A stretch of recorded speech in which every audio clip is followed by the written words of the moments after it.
Hi, welcome to the Divorce Allies podcast, a podcast and video series where we dive into all things divorce. The process of creating a settlement offer with a team of financial professionals, including a divorce mortgage specialist, parenting plan coordinator, a relationship coach, and narcissistic coaches. We cover all the areas of the divorce settlement process from financial to emotional well-being. My name is Melissa Gragg, and I'm our financial mediator and business valuator. And today I'm with Victoria McCooey. She's our high conflict divorce coach focusing on narcissism. And she also has a very interesting divorce story as well. But today we're going to get started on the divorce settlement process with a narcissist because there's a lot of distractions and a lot of things going on. So welcome, Victoria. How are you doing today? I'm doing well. It's good to see you, Melissa. Of course. So this divorce settlement process is kind of what we've been talking about a lot in the Divorce Allies Circle, which is our weekly kind of gathering of all the experts, all of the community, and we talk about how to get through the divorce, not just financially, but then emotionally.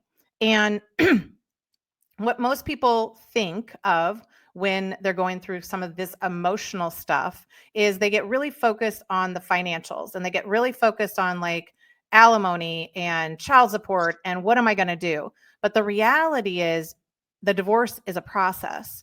And typically, if you're in a process like this with a narcissist, or what we would say is really a toxic spouse, right? We don't know if they have some sort of psychological designation, right? Let me just butt in Yeah. right here because this is a big issue. People go, "Oh, I'm not sure if he's a narcissist or not." So blah, blah, blah. It doesn't matter. What we're talking about is we're all on the spectrum and they have very toxic traits. So what we're saying is they're not a normally wired personality that has a sense of fairness, that has a sense of empathy, that has a moral compass, that is going to be collaborative and cooperative, and you're going to have like this lovely co-parenting situation, or oh no, that's okay, you really love that, you take that.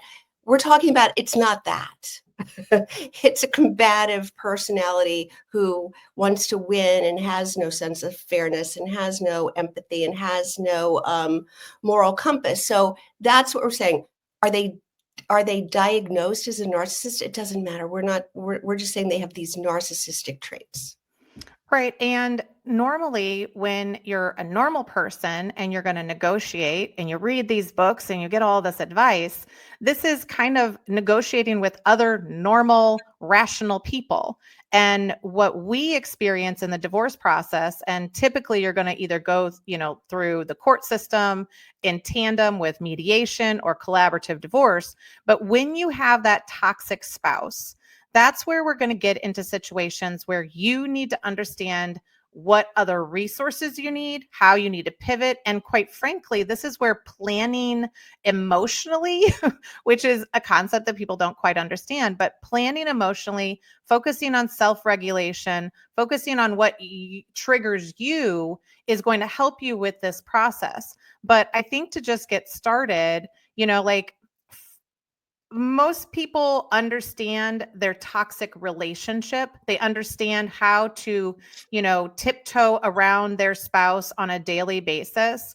But Mhm. what should we expect when we pull the trigger, or even maybe even right prior, like when we're thinking about getting divorced? They're going to start noticing that we're doing things different. They're going to start noticing that like we're not as acquiescent. We're not as allowing them to blow through us or past us or around us. Like what should we expect when we start to kind of poke the bear a little bit in Change this the divorce status process? quo, right? Yeah, All of a yeah. sudden you're not engaging. So this is the most difficult part, because you're sort of playing a role. You're trying to do as much healing and document gathering and getting your ducks in a row as you can before you pull the trigger. And you don't want the narcissist to know what's going on, because the second they get suspicious that you're thinking about this, all of the money will go missing, all of the documents will be hidden, you'll be cut off of credit cards, off of accounts, all these things, right? You're trying to, it's a sticky wicket. Like you've got to juggle these two things. It is the hardest part. And that's why you need someone to lean on during this process, because most people don't understand.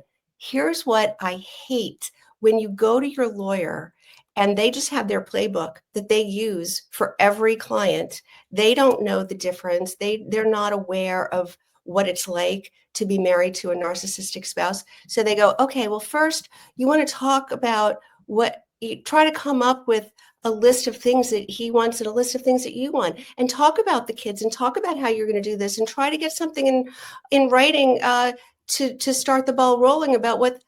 Are you kidding me? Are you kidding me? Like, they don't understand. You can't have a rational conversation with someone like this whose biggest fear in the world is abandonment, whose narcissistic injury that they've dreaded their entire life is abandonment, and you are poking that nerve, and they're going to retaliate with everything they've got. You're going to have a normal sit down conversation with this person. So your lawyer may not know what's best for you. That's just the bottom line. Well, and I think it goes beyond lawyering. It goes beyond that. It goes beyond reading an article on about narcissism. It goes beyond, like, oh, I read a book. Oh, I've dealt with somebody in my past, like realistically, what you're going to expect or have to deal with in dealing with a narcissist is thinking completely different than what is normal. Like, we've talked about this a lot. Like, you're going to want to be the good person. You're going to want to be the bigger person. Oh my gosh, you're going to have morals. Like, oh, I could never do that. Like, how could they? And those are going to be, falling into a behavior pattern that actually isn't going to be beneficial in this process. Yes. And people, women especially, let's just say that the woman is the normally wired person and the husband is, it's not always this way, but in our scenario, the husband's the toxic personality.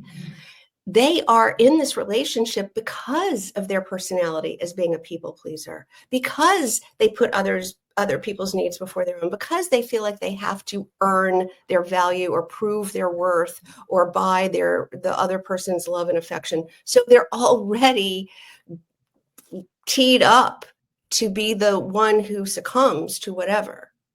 Well, and I was even watching something yesterday that was talking about, a lot of people also kind of are on this ADHD or trauma-based kind of, and autism spectrum and all of these. A lot of women are kind of getting these late stage diagnoses.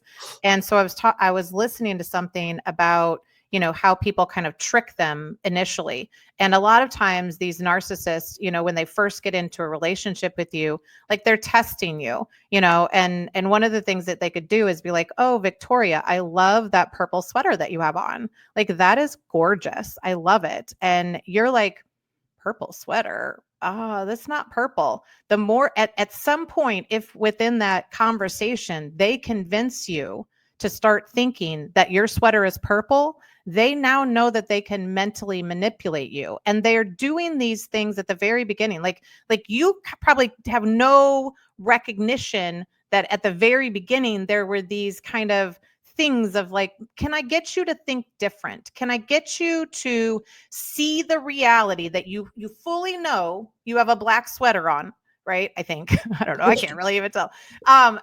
Shocker. I'm wearing black. Right. And then the moment you are like, you know what, I guess it's kind of purple, they know, like the rest of us who are not susceptible to maybe that. And think about it. If somebody comes to you and they're like really passionate, like, I love that purple sweater. Most of us would kind of be like, okay, maybe I don't want to upset purple. them and make them think that I think they're wrong. So I'm just going to go with it because it's easier to let them have this win, than to have this have any controversy. Or even the placating behavior, the like, fine, okay, that is not going to be helpful in negotiations. That's not going to be helpful when you're having difficult discussions if you just acquiesce. And so it's almost like you have to start not responding or pulling back some of your behaviors, because some of the things that you're going to go through and deal with are delay tactics that are going to be presented by this toxic individual or narcissist. And a lot of times it's trying to convince you of something that you know is absolutely categorically not true, but they're going to use some of these things as delay tactics. Or, like, what are some of the things that a narcissist is going to do in order to make you work harder in this divorce process? Right out of the gate, they're going to avoid process service, right? They're going right out of the gate. You can't get them served with the papers. They will lie, cheat, steal. Mine took numbers off of the house and took down the mailbox to say, this isn't 33. No, 33 must be next door. No, this isn't. I mean, everything. And then hiding in the house, going out the back door. Like, they're not going to do it. Or saying, are you so-and-so? Nope, I'm not so-and-so. They have no. Oh, we have somebody in the membership that when they, like, they were talking back and forth how they were going to file, and kind of had this thought of like, I think if I go file, he's going to escape the country. And you know what everybody around her says, including attorneys and experts and everything, is like, oh, honey, he's never going to leave the country. Like, that You're seems a being little so dramatic. Sure as whatever.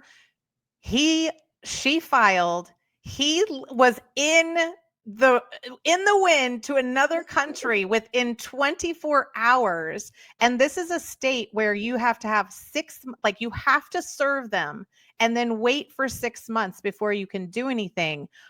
But what we found out is there's a little process called like a default. And so, like, if you do escape, there could be a process where you get some sort of default judgment. So, maybe there's options in your state, but what other delay tactics are So you many seeing? things just came to mind. Yeah. One is to trust your gut. Well, we talk about your intuition all the time, and everybody's tapping you on the head, patting you, going, oh, you're being so dramatic. That doesn't happen. And that's what they're going to do. You know this beast. You've lived with this beast. So that's when you trust your gut and you go, you work for me kind of attitude. This is what is going to happen, and I want precautions in place, or I want to know what the next step is if he does that, and get your ducks in a row. So to answer your question though, the next thing is, I wasn't properly served. How many times have you heard that? I wasn't properly served. Because they're experts, right? The narcissist is going to be an expert at everything, and they're going to say it with such clarity of like, well, you can't file for divorce. Like, they could just say, like, in blanket statements, like, you can't file for divorce. You're not going to get anything. Nobody's going to believe you. It's a lot of gaslighting in the whole process. But yeah, they'll believe that they didn't receive proper due care. Well, they'll find the loophole in the code, right? And now the judge is going to have to. Now the judge, this is their first taste of you and the narcissist, right? So they're going to have to give the benefit of the doubt. They're just getting this first snapshot, so they don't want to make sweeping judgments. So they usually will give anyone the first benefit of the doubt and go with whatever. And it's a delay tactic. Sooner or later, the judge is going to go, okay, I get the joke now. Like, you're an ass. So no more. Well, and we have a current situation where they've delayed. I mean, we're literally, I think they filed maybe in 2019. We are still in process. We are still being delayed. And the interesting part is they delayed for a year giving us documents. And now they're actually putting it back on us and saying, oh, you didn't give me that one piece of paper, those 3 pieces. I didn't give you 1,000 pieces of paper, but you didn't give me those 3. And now you're the problem. And now our client is getting backlash in the court system. No backlash to the husband through this process. But now that she hasn't given like 1 or 2 documents, because she doesn't even have access to the majority of the accounts.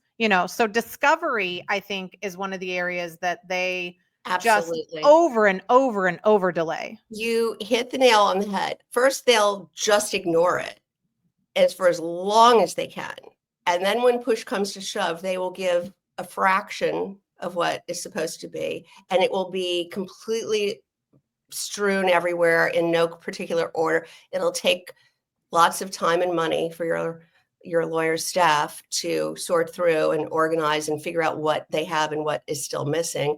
Then they have to go back and go, but you're missing blah, blah, blah. It's just like pulling teeth to get, and they're never going to hand it all over.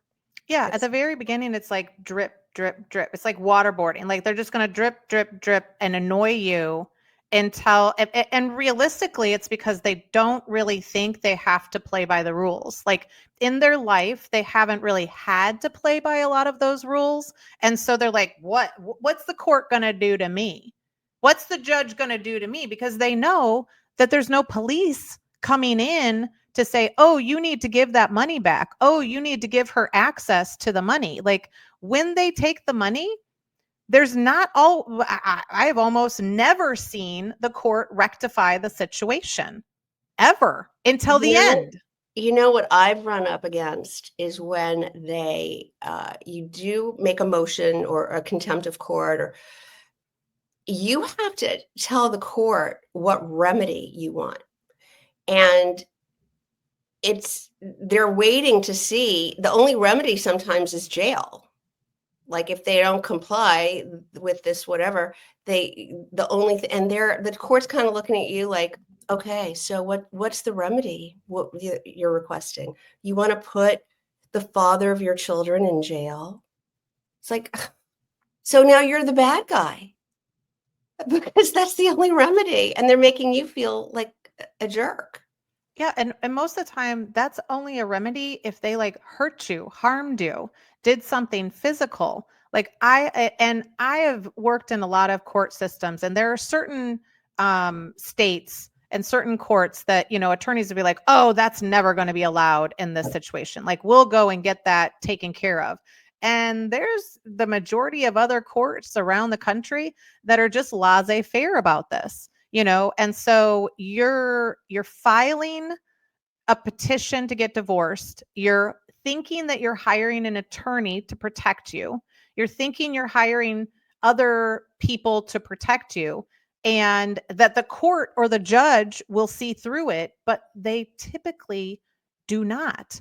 And, you can call it delay tactics, but they would say, oh, this list that they put together that I have to give you is so long and it's so hard and I can't possibly do, they're just asking for too much. This is I had somebody the other day that I said, well, I'm just asking where $400,000 went, right? Like it's very clear that 600 came in. You're claiming that he only made 200. So where's the other 400? And they're like, well, it came in and came out. And I'm like, I understand that, but well, you're not going to go into the judge and mislead them, are you? And I'm like, you can't tell me where it went. Your expert can't tell me where it went. Your client can't tell me where you went. And I can tell you point blank that if $400,000 comes into my bank account, I absolutely know where it came from. And I absolutely know where it went. So again, I think that one of the things that they do to distract you during this process is to literally make up stuff and make up alternate realities of what they think is happening, right? And you kind of have to and continue to tell these stories to the court of like, oh, they're pushing me too much, or they're making me work at this too much. Like, how else are they distracting during the process? I see, I call it whack-a-mole. They set all these fires all over the place, and you're running around like a crazy person. It's like, they'll go, oh, well, the kids need to be on this team, and she won't let them on this team, and blah blah blah blah blah. But oh, and she's not turning over this discovery, and this lien came in. I have a lien against. they just keep distracting you and the court with all these different things so that you never focus on any one, right? There, that is really the hardest piece, I think, is that there's so many, they light so many fires. Well, and And they're with words though.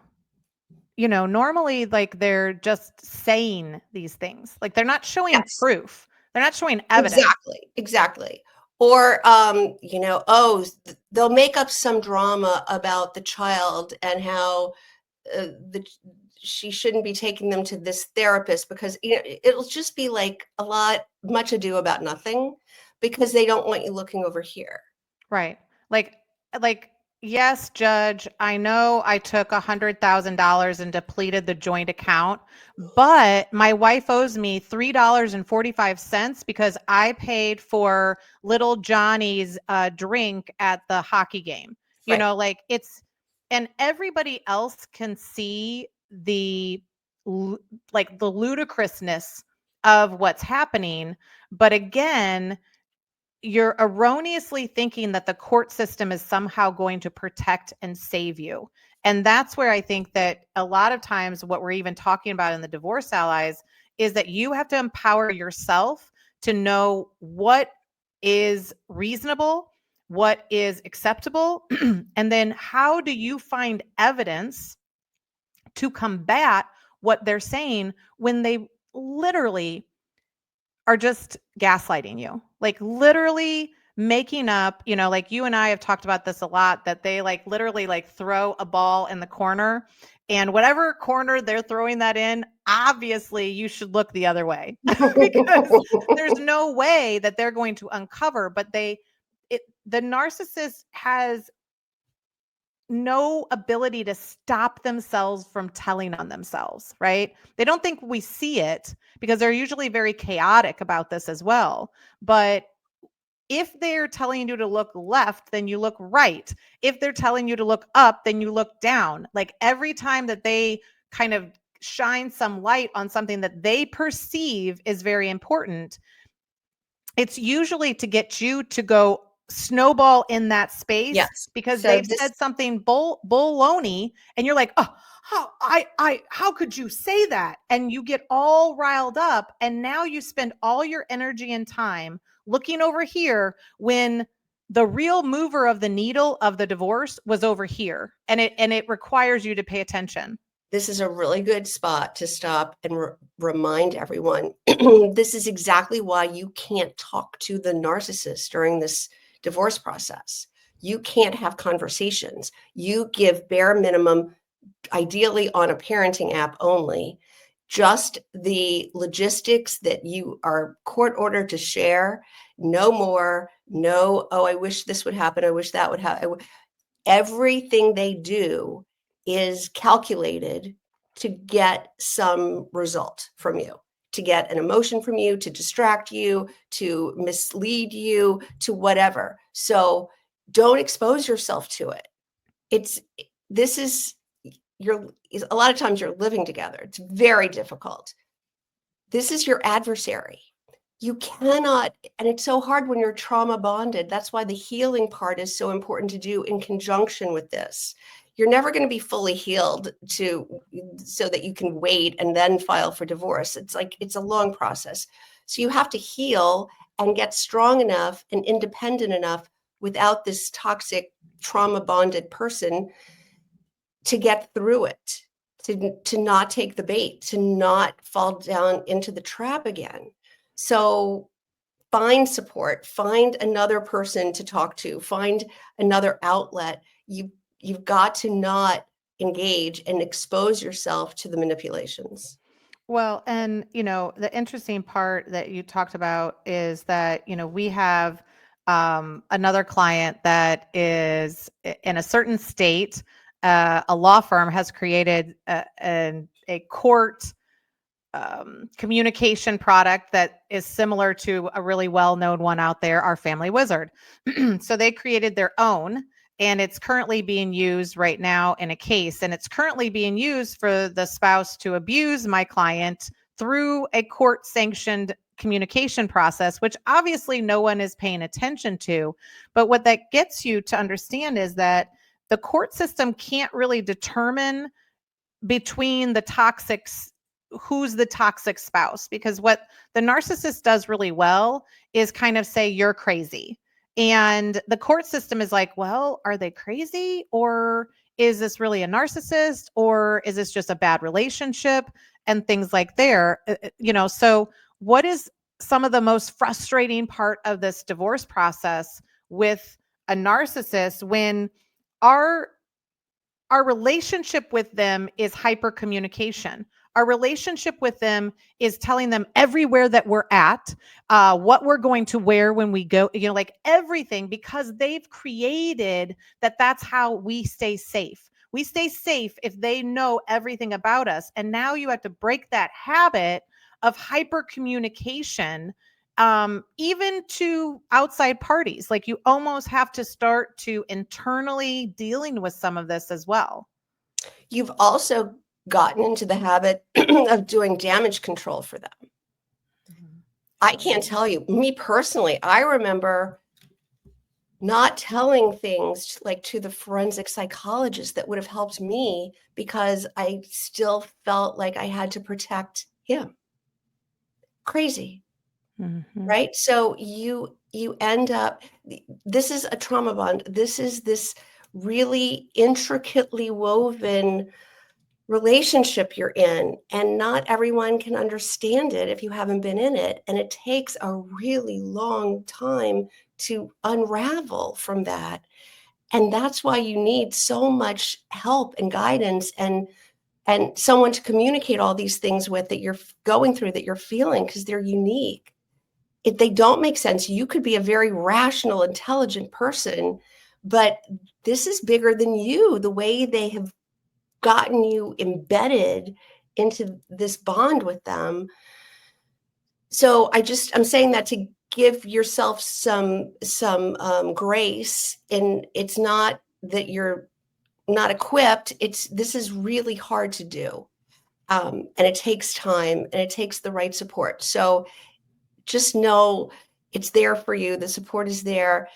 This is a normal thing that happens. You overshare even with your adversary. You protect even your adversary at your own expense. These are normal things that happen, but with the right support, you can stop them from happening over time. Well, and I think that we overshare when we get into mediation as well. We overshare in a lot of capacities, and sometimes that franticness of, like, I want to tell you everything about, starts to make us look a little bit unhinged. And so I think in some capacity, the damage control is really interesting, because I think you're making up excuses in your own head too. Like you're even validating, well, I mean, they did that because, I understand why that, like, it's almost like I understand why you punished me because I'm the bad person, and so in some capacity, I think that we spend a lot of time talking to people about getting prepared emotionally to get divorced, because this navigating a settlement offer, navigating, communication through a written type of offer, you're still going to potentially have to speak to them. You're still going to potentially have to be in a room with them or a Zoom room with them for mediation.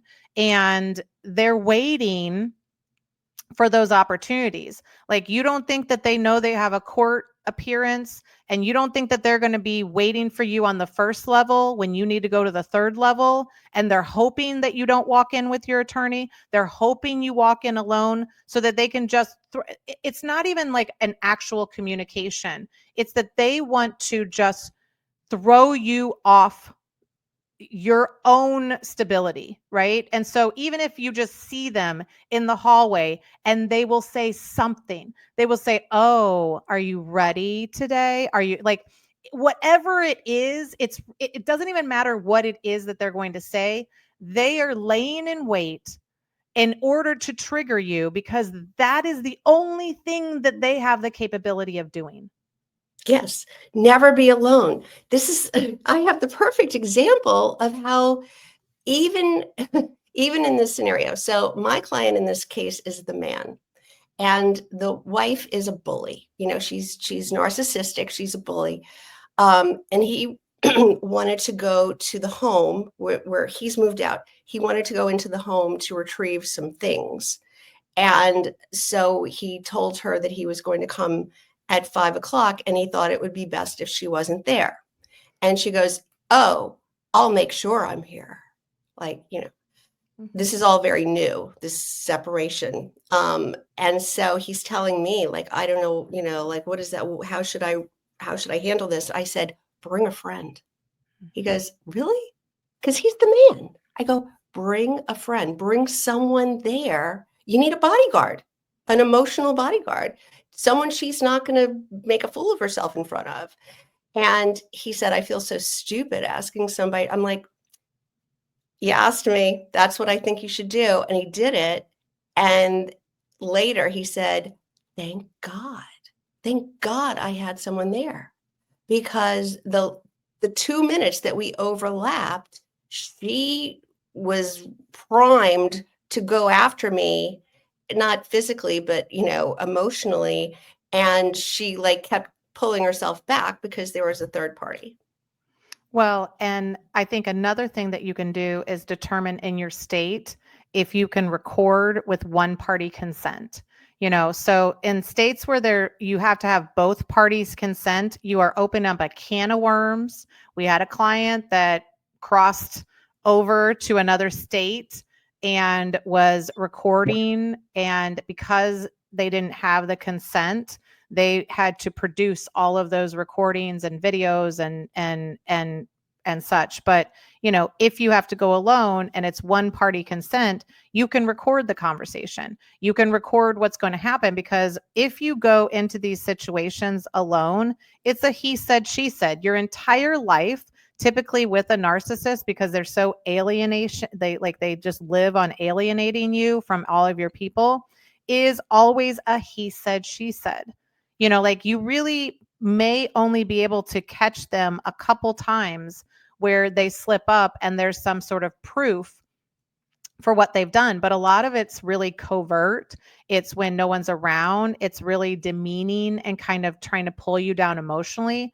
So this is an area where we've suggested, like, really, utilizing, working out, eating properly, like really getting yourself ready for this marathon that is going to take you not being triggered, like not even respond. Like, if he says, you know what, you're the worst parent, or even she says, you're the worst parent, you never show up, our propensity is going to be like, are you kidding me? I showed up here. I showed up here. I showed up here. And that's what they want. Like, at the point that you're like, no, da, da, da, da, that's all they wanted.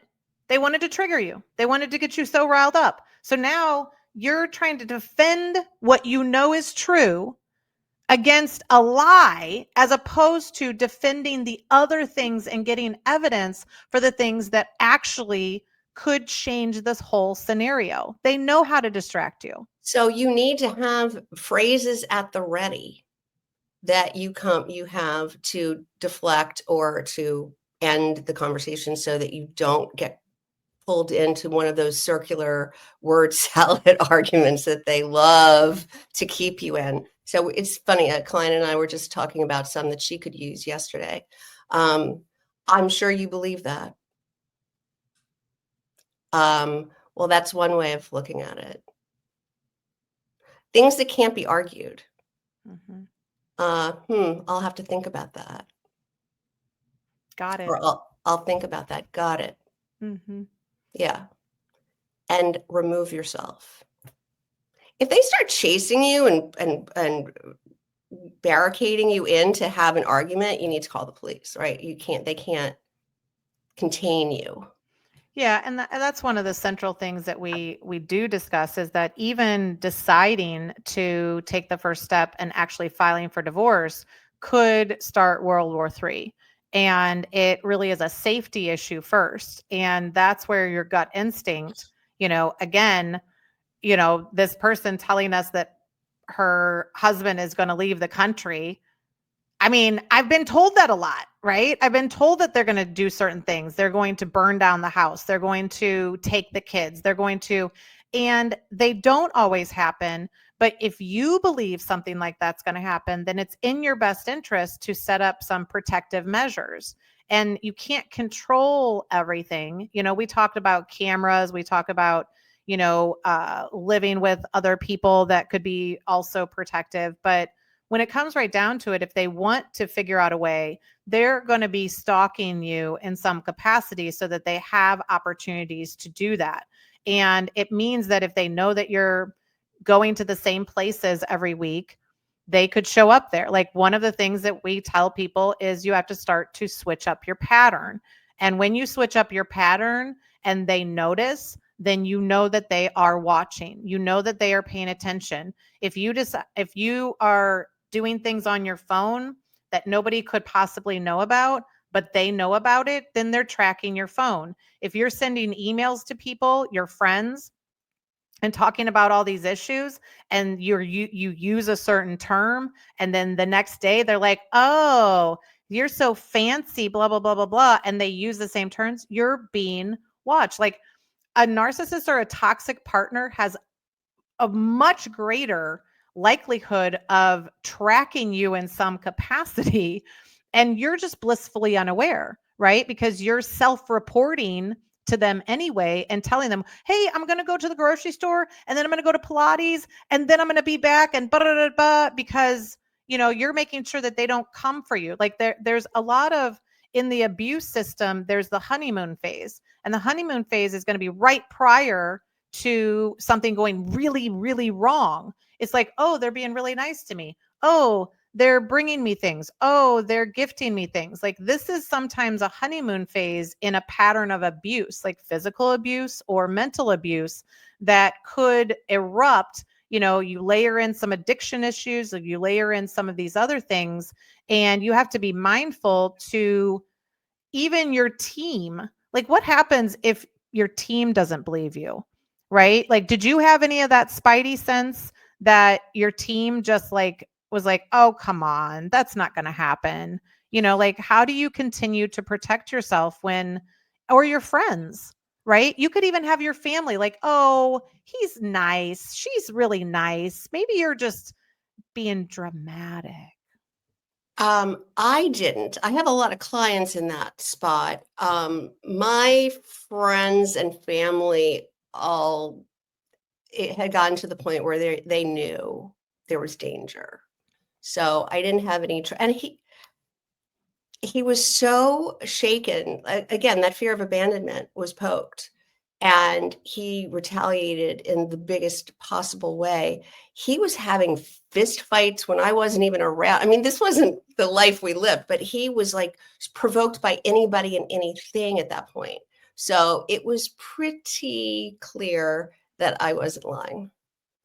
Well, and I think that the interesting part is, we're talking about a lot of these things that are just things that you should be aware of. And in my mind, anything that's kind of difficult, the more you prep for it, the more you prepare for it, you cannot control the other person.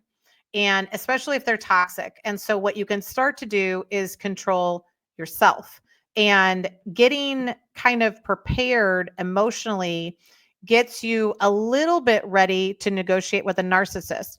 But this is we have a couple questions that we're going to go down this path. When we first met, and this was a few years ago, when we first met, it, and I've been doing this for about 20 years, and only very recently have I realized and figured out a way to negotiate with a narcissist. But for the most part, most people would believe that you cannot negotiate with a narcissist. And so, what are some of your feelings about what have you seen in the past? Where do you see it now? I have done a complete 180 since I met you. So I used to preach that you can't mediate with a narcissist, right? It's not a level playing field. You're in a dangerous relationship. They have no moral compass. They have no sense of fairness. They have no empathy. How do you negotiate with somebody like that? But since working with you and digging deeper into what a negotiation might look like, I now say it is the best situation because of the lawfare they will use against you in the legal system. And you're just setting yourself up for even more abuse if you're in a litigation.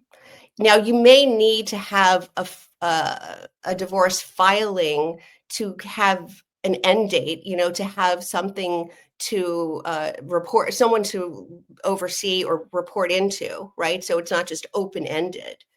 But the negotiation absolutely should come outside of court, because otherwise you're just stuck in litigation forever. So now I see mediation as a way to have a bodyguard almost, right? A third party who can keep you safe while negotiating. Even if they're not negotiating, you're hearing where they're saying, no, we've read a lot of books. We've read Never Split the Difference. That's given me a lot of insight too into how you might get a conversation started, in that you come out with your best idea of what a fair settlement would be, maybe weighted a little bit where you have to guess. You guess in your favor, of course, and you come in with that, and they'll say no. They're going to say no, no matter what. But you let them get that no out, and now they feel like they have the upper hand. Okay, so no. But then what we've learned from that book is, what would make it a yes? Mm-hmm. No, but what? No, what has to change to make it a yes? And now there's a third party there.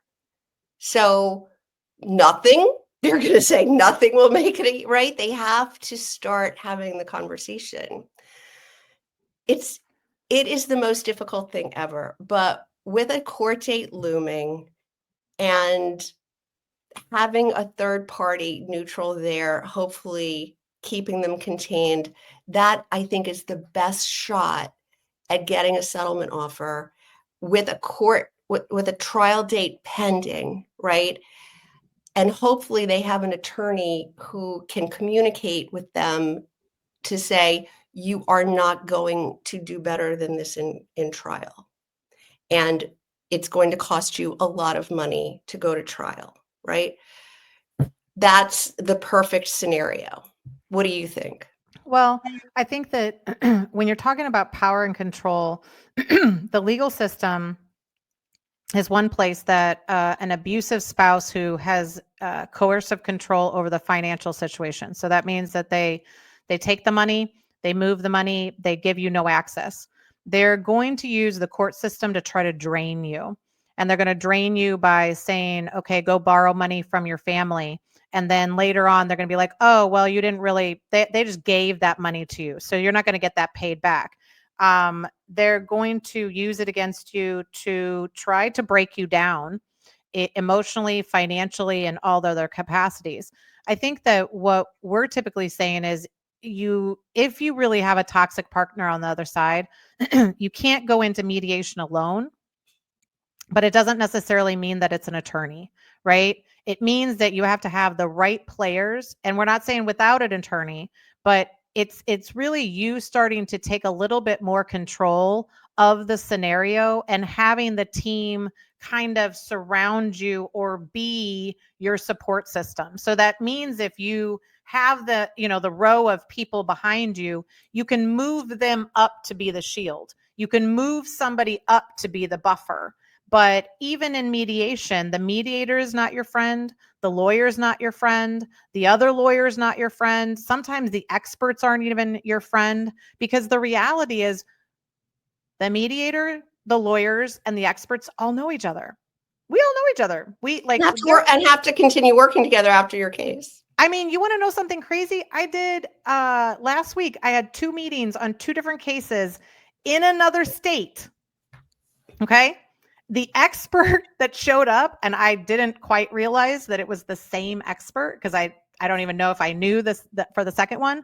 So the first meeting, and we're trying to negotiate. They show up and I'm like, oh, hey, good to meet you. Second meeting, the same expert. I was like, how is this possible? It's definitely possible because there's not a tremendous amount of us doing high conflict, which is usually toxic spouses or things like that happening. So they all know each other and you are the X factor. And so in some capacity, it's getting yourself capable and understanding how you can use mediation as leverage, how you can use it to expose the truth, get the documents, have them show their bad behavior, those types of things. But actually negotiating is kind of a very lofty goal. Like you really have to do some work in understanding how you phrase things, how you communicate,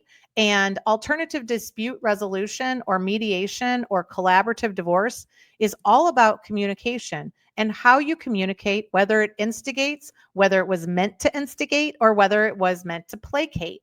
And so a lot of that is you might not be the expert negotiator, but then you need to understand, is your lawyer the negotiator? If your lawyer has always been in the legal world and really doesn't understand mediation, this assumption that anybody's good at mediation is absolutely categorically incorrect. Like it's not a crapshoot. Mediation is not a crapshoot. This is a strategic move that you really need to make sure that everybody's looking at it strategically. So that's the question you ask your attorney is like, do you have an experience with mediation? Have you mediated things to full settlement? Do you believe in it? Have you studied it? Do you believe in these types of things? What it boils down to, again, is that the fallacy that you hired a divorce attorney and then you sit back and wait for your divorce to be final, right? This is not how it works. You are the CEO of your life and you're hiring experts to help you make decisions, but they're your decisions and you have to guide the process. Nobody wants to hear that. You don't know how to do this. You've never done it. You're like, well, I just hire someone and they do it for me, right? I mean, I'm not a lawyer. You really do have to be your own advocate, and the lawyer advises you, the financial evaluator or neutral advises you, the coach advises you. But in the end, you are making the decisions. It's so daunting. And that's why we talk about getting to your best self, to have the strength and the courage and the self-worth and confidence it's going to take to see this to the end in a positive way. Well, and I think that when people go and approach a team, they ask them like, how long is this going to take? And they say, well, maybe 12 months, maybe 18 months. And they're like, oh my gosh, how is that possible? I will tell you, for the most part, if there is a toxic individual and you are taking the sideline, it will take you 2+ years for sure. So if you choked at 12 months, the more you sit back in this process, I mean, 3 years, 4 years for clients that I've dealt with is not unheard of. Going to a second or third attorney because the first attorney wasn't listening, was trying to take the easy route, was not understanding that there's complications, was maybe already burnt out from doing divorce for so long, that's going to take you longer. And it's very difficult to quit with an attorney and then start over again because you're literally, like we had a first meeting with an attorney yesterday with a client that has a very complex case. And literally they've been telling us you need a business attorney. And then we go to the business attorneys and the business attorneys like you need a divorce attorney. So we went to another divorce attorney and they said, you need a business attorney. And it's so frustrating because they're not really trying to look at your situation as unique and have some sort of way of communicating that will get things resolved, because the reality is they're doing their job legally. They're telling you what is happening in the legal realm, and that's all they really have a responsibility to do. So when we look for that team, and maybe when you look for that team, what would you have done different? But what should be the expectation of the attorneys or the experts, or even like when you get involved, are you actually in there with people, or are you doing your work on the outside? And how do you kind of amass the right people to help you through this process? So if it were me today starting this process, knowing what I know now, it would absolutely 100% be have someone like a high conflict divorce coach as the first step, because you need to do the healing as much as you can, as quickly as you can, so that you can make good decisions, so that you have the confidence, so you don't have as much brain fog. You can't heal completely in time to do all this, right? But we want to that's the difference between coaching and therapy, right? Therapy is looking back, unpacking childhood traumas, understanding, forgiving, and moving on. And it takes a long time. Coaching is the Band-Aid. It's like, how can we get good enough to get to where we need to be right now? So it's like the fastest path to getting good enough. You can go do therapy at the same time or later or whatever to seal the deal. We want to give you some clarity and get rid of some brain fog and get you feeling healthier and more stable, so that you can step into this position of being the CEO here and hiring the right people. Okay, so you do that. Now you start trying to craft your own settlement. Like, what does your marital pie look like? What is it? You can't just blindly wait for an attorney to tell you. You know more right now than the attorney. So I would have them, if it were me, I would go to the divorce allies. I would be exposed to all the things I don't know and start translating that into my personal situation, figuring out where the assets are, figuring out where the liabilities are, figuring out what a parenting plan might look like, getting all the information I possibly can on my own. And then I would start interviewing attorneys. I would go interview attorneys with this wealth of information and knowledge, instead of just blindly going in and going, oh, I guess you seem good. I Yeah. don't know. Yeah. Right? Well, and I think that there's three prongs to a divorce. One is emotional, the other is financial, and then you have legal. And for the most part, we get in this process of like, we're sitting there and we're like, well, when it's the perfect time, perfect time, perfect time, I'm going to pull the trigger and I'm going to file. And that is legal, right? You're now pushing the button on the legal. Once you push the button on the legal, some courts want you to get through the process in 12 months. Like, that's their goal. And they might even kick you out if you don't do something substantial before them and have you refile. The thing is, emotionally, when you pull the trigger on the legal, emotionally, if you're behind, you're going to cause the trauma as well. And you're going to frustrate the attorney because they're thinking you are ready to go and you emotionally are not even understand. And they really don't care if you emotionally understand this, like that their role is the legal. Then you have the financial, which is typically brought in by the legal, and we wait around, and well, when we get all the perfect documents, when we get every single duck in a row, then we'll come up with our plan for trial. And the reality is, a settlement offer is going to be a plan for settlement, a plan to get rid of those 12 months, right? And so you need to know enough. But the reality is, until you get to the perfect stage of pulling the trigger for the legal, you can absolutely be working on a weekly basis and moving the emotional and financial forward. So at the point that you do decide to go legal, you actually do have the pieces of the puzzle. Like, we had a client recently is like, I wish I would have had my settlement agreement first, understood that I needed to get stronger emotionally, and then went to an attorney and said, here's what I have. Are you the right person to help me through this? not going to the attorney and saying, hey, what's the process to get divorced? Because now you're going to go pay $1,000, $2,000, $5,000 for them to educate you on the steps that you need to take. There's a lot more economical ways to get through that, but it takes you doing some of that work. Absolutely. A client just yesterday was like, we were setting up her schedule of calls for the next month. And she's like, yeah, I'm not going to go to my attorney until I feel completely comfortable having talked through this with you, because he's charging $800 an hour. Like, I don't want to go hash this out with him. I want to hash it out with you. And then when I feel like I have a good handle, then I'll take it to him. Right. Yeah. Or yesterday when we met with a divorce attorney, but we need to go find a business attorney again. Or maybe we need both. I don't know. Literally, as she left the meeting and she's talking to me on the phone, right?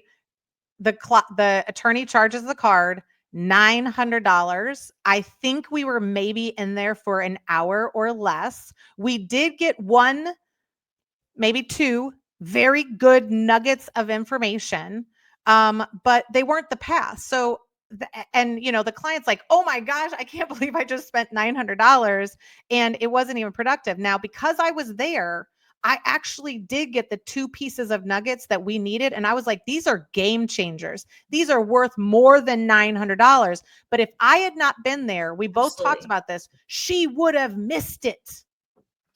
Because she can't even hear. She's still so damaged and compromised. And it was so deep in the weeds. It was so deep in the weeds of negotiation of everything that I even had to explain it to her after, because she was like, that was the dumbest meeting ever. And I was like, actually, she gave me one or two nuggets that we can definitely use going forward. And it clarified that maybe we do need some other, attorney. Again, we went to them to try to solve the whole situation, and that did not result, but they did give us some of, now, was it worth $900? I would argue yes, because they were really big. Were they so nuanced? I don't even think the attorney understood how good they were. Yes.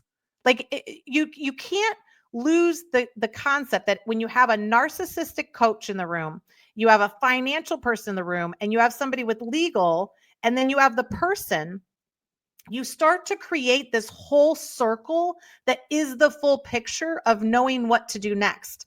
But you can't do it in a box. You have to find those right people, because we actually have to go to the circle soon, so we probably have to wrap this up. But kind of our last conversation could be, can mediation work when you're dealing with a toxic spouse or a narcissist?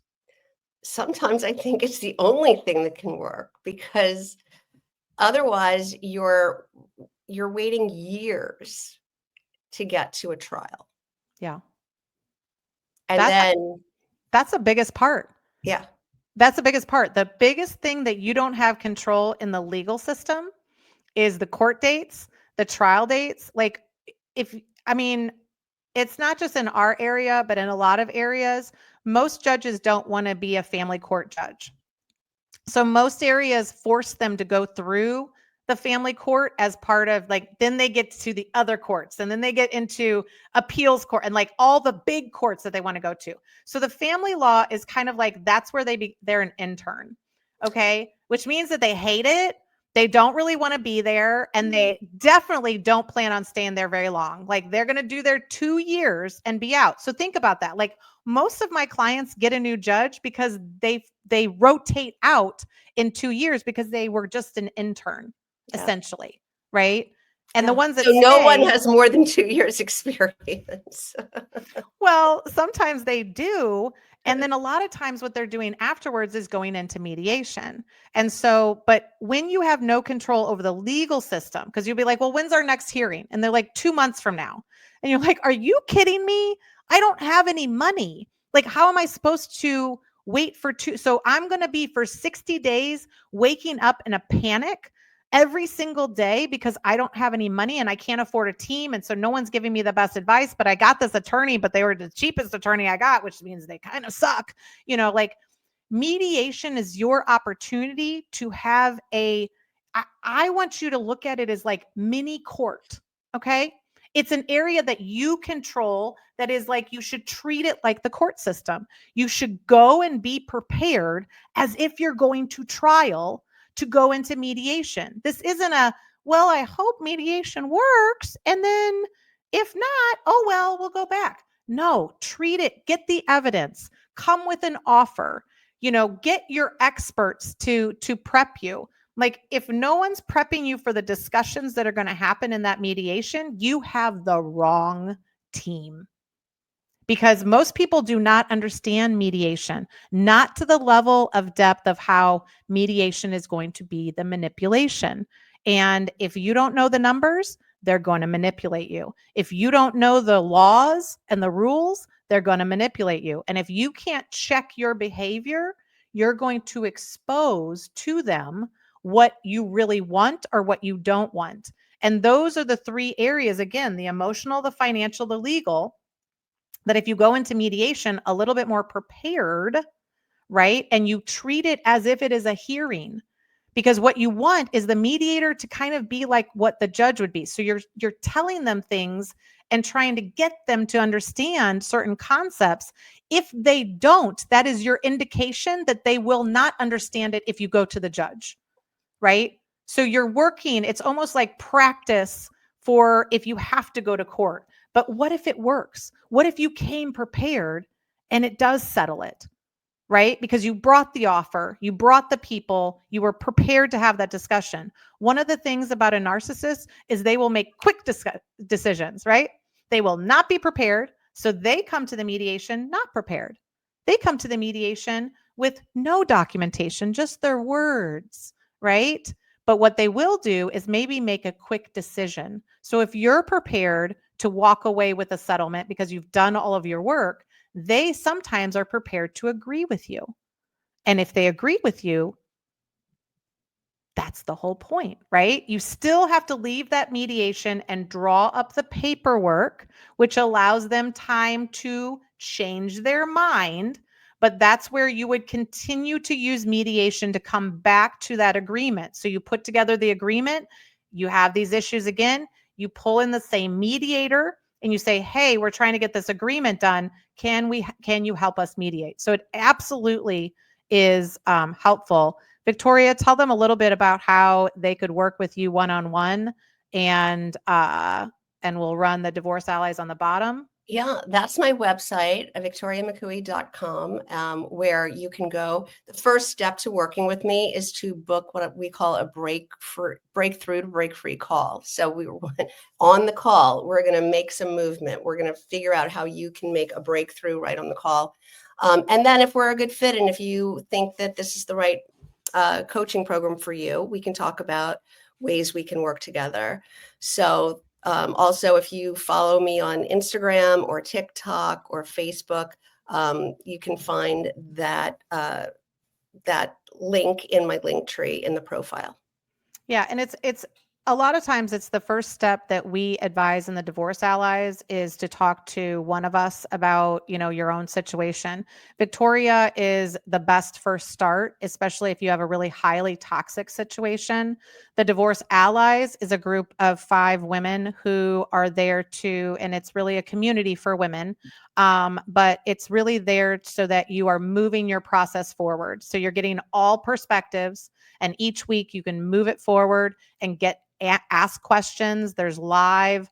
We're going into it now. We're going to go to our 90-minute live session and talk about topics that have to do with divorce. Sometimes more candid conversations, because it is a closed network and a closed group. But if you need some additional support, this is a really good way to get that support. Right now, it only costs $222 a month, which is like cheaper than 1 hour with any professional. But what it should be is a support for you so that you can support your team. So it's, and you get more advice because you might be charged for every minute you ask your team for advice, and you may need more than just a few minutes. You may need more conversations. What I love about it is that it's going to make you aware of things you would never have known about. you're going to hear other people's situations and other people's hurdles, and how we give advice for others is going to make you trigger something in you going, oh, wait, I have this thing, or this could happen, and I need to know, have questions about that.